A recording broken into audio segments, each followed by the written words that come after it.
I was standing in the heart of the Lancaster Empire, a restaurant so exclusive you could feel the weight of old money in the air.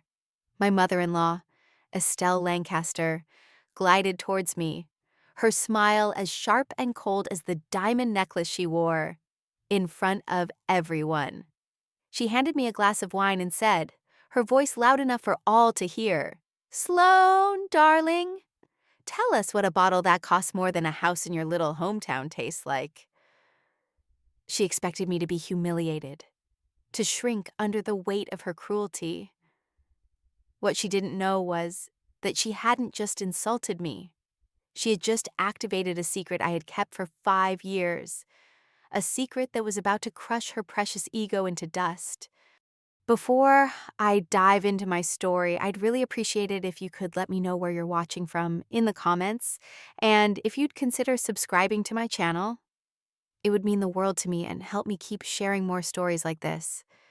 Thank you so much for being here. My name is Sloane Jacobs, and for 5 years, I had learned to live with a certain kind of quiet. It was the silence that fell when I entered a room full of my husband's family, the conversational pause that made it clear I was an interruption.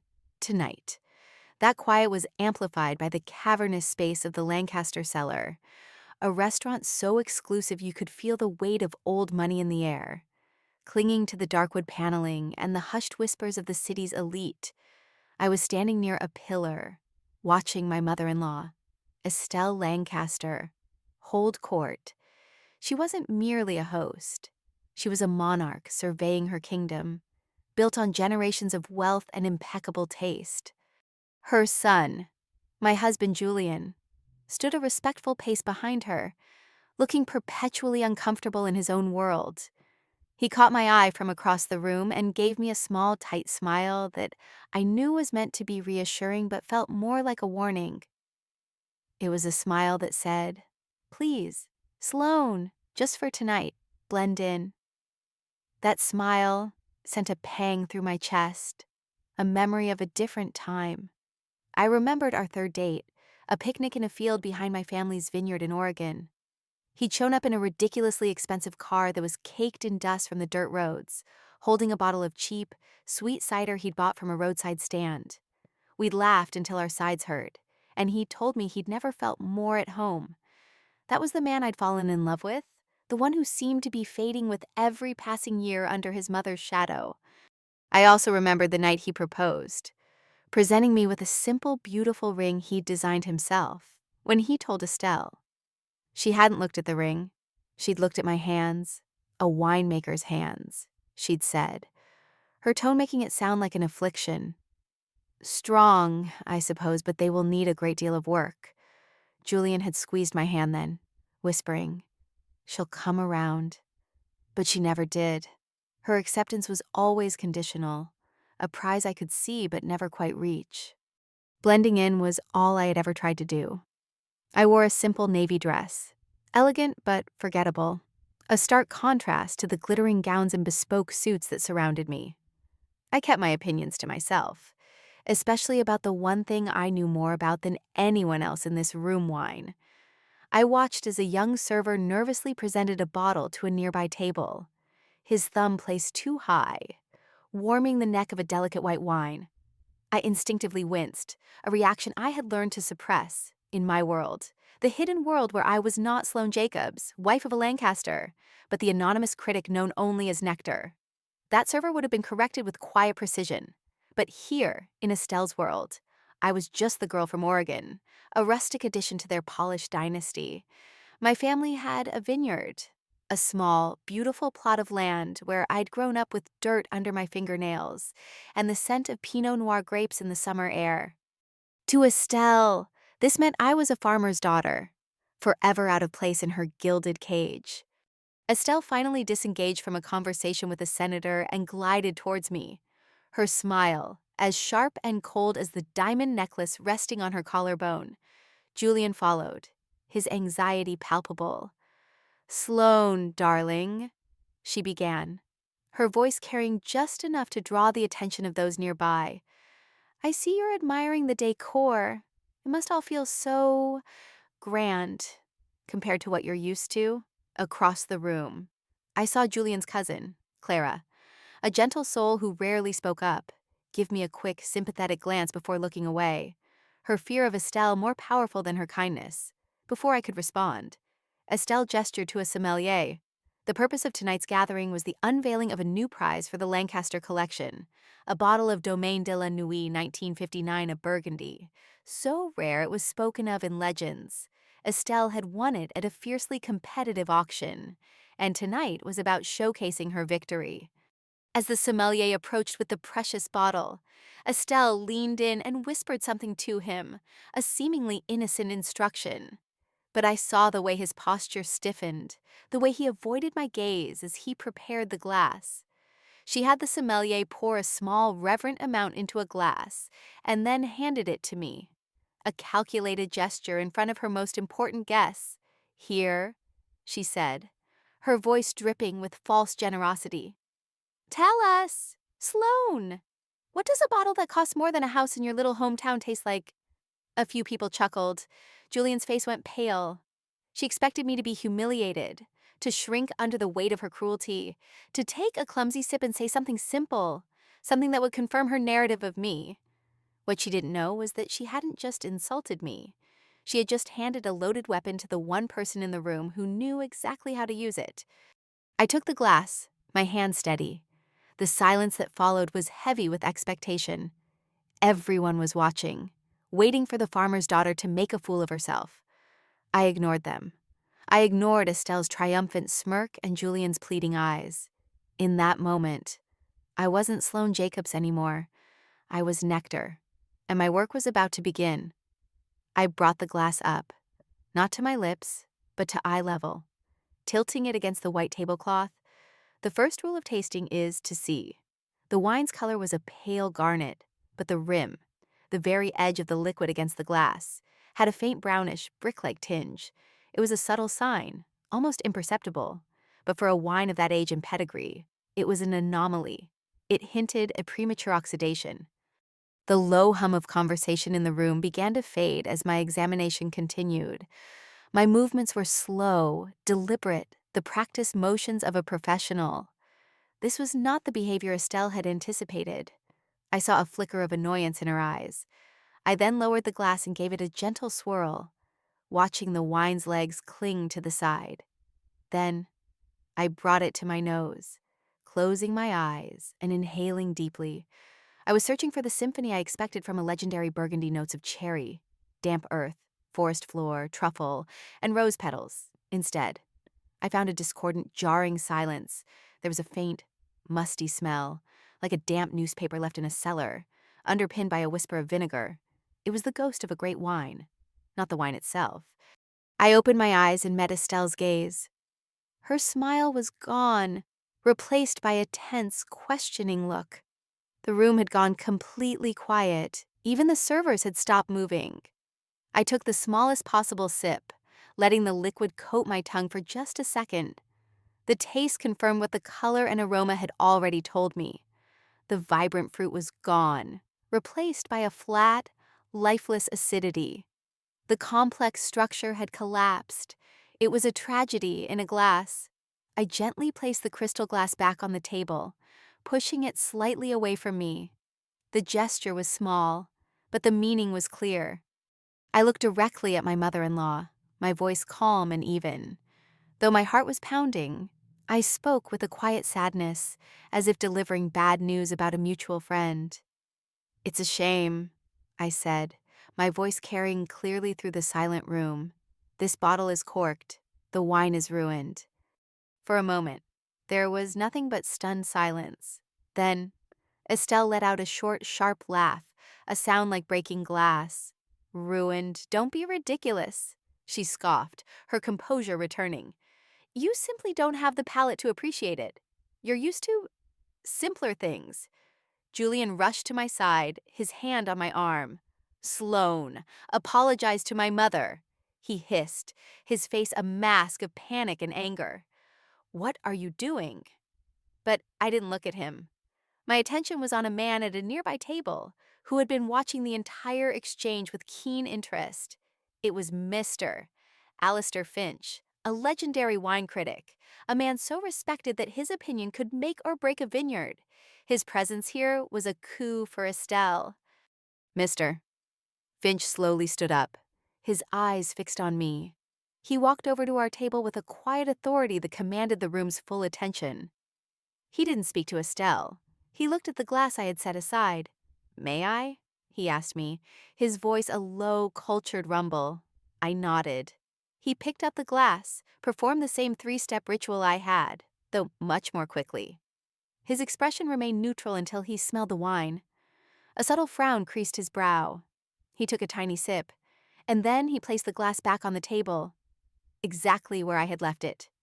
He turned to the head sommelier, who looked like he was about to faint, and gave a slight, almost imperceptible shake of his head.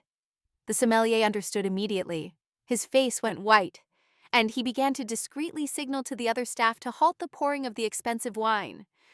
The silent command was more damning than any public declaration. Mister. Finch then turned his gaze back to me, a look of profound curiosity in his eyes. That level of TCA is almost undetectable, he said, speaking to me as if we were the only two people in the room. I know of only one critic in the world with a palate sensitive enough to identify it so quickly. You are Nectar, aren't you? The name dropped into the silent room like a stone into a still pond. Julian's hand fell from my arm. He stared at me as if he'd never seen me before. Nectar, he whispered, the name catching in his throat. The anonymous critic. The one who wrote the review that cost Blackwood Vineyards their entire distribution deal? For a fleeting second, I saw a storm of emotions in his eyes: shock, betrayal, but also a flicker of awe that he quickly extinguished. He looked at his mother's horrified face, then back at me, and his expression settled into one of cold, confused anger. The choice of where his loyalty lay had been made. I finally turned to look at my husband. I met his shocked, uncomprehending gaze and gave him a small, sad smile. I told you my work was in writing and consulting, Julian, I said softly. You just never asked what I wrote about. Estelle stood frozen, her face a canvas of disbelief and dawning horror. The ego she had built over a lifetime, the reputation for flawless taste, had been shattered, and it had been shattered by the one person she had never, for a single moment, considered to be her equal. I picked up my purse from the table, gave a respectful nod to Mr. Finch, and walked out of the restaurant, leaving the ruins of Estelle Lancaster's world behind me. As I reached the lobby, a man in a sharp Italian suit stepped into my path. He was Marcus Thorne, Estelle's biggest rival in the city's hospitality scene. I had seen him watching the scene unfold from the bar. That was quite a performance, he said, a genuine smile on his face. He held out a business card. I don't know what your situation is, but talent like that shouldn't be hidden. If you ever find yourself looking for a new venture, call me. I took the card, a small, solid piece of validation in my hand. Thank you, Mr. Thorne, I said, and walked out into the cool night air. The walk out of the Lancaster cellar felt like ascending from a deep-sea dive. The air on the street, cool and crisp against my cheeks, was the first full breath I'd taken in 5 years. I didn't look back.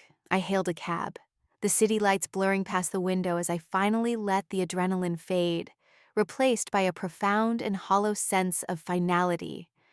My marriage was over. I knew it with the same certainty that I knew the wine had been spoiled. It had been built on a fragile premise: my willingness to be small, and Julian's comfort in my smallness. The next morning, my phone was a barrage of missed calls and frantic texts from Julian. I ignored them, instead. I made one call to my lawyer. I'd like to begin divorce proceedings, I said, my voice even. There was no hesitation. The public humiliation Estelle had planned for me had backfired spectacularly. But it had also been a gift. It had severed the last thread of hope I had, that I could ever truly be a part of their family. A week later, the story broke in a high society gossip column, written with veiled language but clear intent. It didn't mention me by name, only a mysterious expert who had saved the city's elite from drinking a catastrophically flawed bottle of rare wine at a Lancaster event. The article painted Estelle not as a connoisseur, but as a careless host who had almost committed a cardinal sin in her world. The damage to her reputation was immediate and severe. A few days after the article appeared, I received a call from a number I didn't recognize. It was Clara, Julian's cousin. "Sloane, it's me," she said, her voice small and nervous. I just wanted to say I'm sorry for that night and for all the other nights I just stood there and said nothing. I was always so afraid of her." Her apology felt genuine, a small crack of light in the monolithic cruelty of the Lancaster family. "Thank you, Clara," I said, and I meant it. It means a lot to hear you say that. We spoke for a few more minutes, and for the first time, I felt a connection to someone in that family, a connection forged only after I had left it. I, meanwhile, was dismantling the life I had shared with Julian. I moved out of our shared apartment and into a quiet, sunlit place of my own, a space that felt like mine in a way our home never had. I also made another decision. I contacted my editor at the International Wine Journal, where I published my work as Nectar. "I'm ready to use my real name," I told her. The time for hiding was over. The first article published under Sloane Jacobs was a deep dive into the subtle art of detecting wine faults. It was a technical piece, but it was also a statement. It was my declaration of independence. The response was overwhelming. The mystery of Nectar's identity was solved, and the wine world was fascinated. I was flooded with offers. Estelle, however, did not go down without a fight. A month after my article was published, a vicious rumor began to circulate that Nectar was a fraud, that my palate was insured for an exorbitant sum, and that I sabotaged rare wines to drive up the value of those I recommended. It was a classic Estelle tactic, poison the well. But it was clumsy, born of desperation. I didn't respond publicly. Instead, I had my lawyer send a quiet, cease and desist letter, along with a sworn affidavit from Mr. Alistair Finch, confirming my assessment of the 1959 Burgundy. The rumor died overnight, and Estelle only looked more foolish and vindictive. 3 months after I left, I was having lunch downtown when I saw Julian's younger brother, Thomas. He had always been the most arrogant of the siblings, running a successful tech startup that I knew for a fact had been bailed out twice by Estelle. Today, he wasn't in a suit. He was wearing the uniform of a high-end ride-sharing service, holding a sign with someone else's name on it at the entrance to a hotel. Our eyes met for a second. I saw shame, anger, and resentment flash across his face before he quickly looked away. The Lancaster well had clearly run dry, and the consequences were real and humbling. That evening, I called my father back in Oregon. I told him everything that had happened, the whole story I had kept from him for years. He was quiet for a long time on the other end of the line. Then he said, his voice thick with emotion, "Sloane, honey, a good winemaker never blames the grape for a bad vintage. You were planted in the wrong soil. I'm just glad you finally decided to transplant yourself." His simple, unwavering support was the validation I never knew I needed, worth more than all the accolades in the world. My real revenge was never about their downfall. It was about my ascent. I poured my energy, my knowledge, and my passion into my work. I founded a small consulting firm, Root and Vine Advisory, helping boutique vineyards improve their craft. I even took a meeting with Marcus Thorne, which led to a partnership on a new, innovative wine bar concept. I traveled, I learned, and for the first time in a long time, I felt truly unapologetically myself. My joy was my victory. 1 year after that fateful night, I found myself at the International Wine Awards in London. A small, experimental wine I had helped a family in my home state of Oregon develop was nominated for a major award. I sat at a table with the family, their faces shining with hope and excitement, when our category was announced and the name of our wine was called as the winner. The joy was electric. We had done it. A small, unknown vineyard had beaten out some of the biggest names in the industry. As I walked down from the stage, clutching the heavy, cold trophy, my phone buzzed in my purse. I pulled it out and saw a text message from a number I didn't have saved, but I knew who it was. It was from Julian. The message was short. Just 3 words. I was wrong. I'm sorry. I looked at the message, at the name of the man who'd been my husband, who had watched silently as his mother tried to break me. I thought of the woman I used to be, the one who would have cried with relief at those words. But that woman was gone. I smiled, deleted the message without replying, and turned my attention back to the celebration, to the people who saw me for who I truly was, and to the bright, sparkling future that I had built for myself.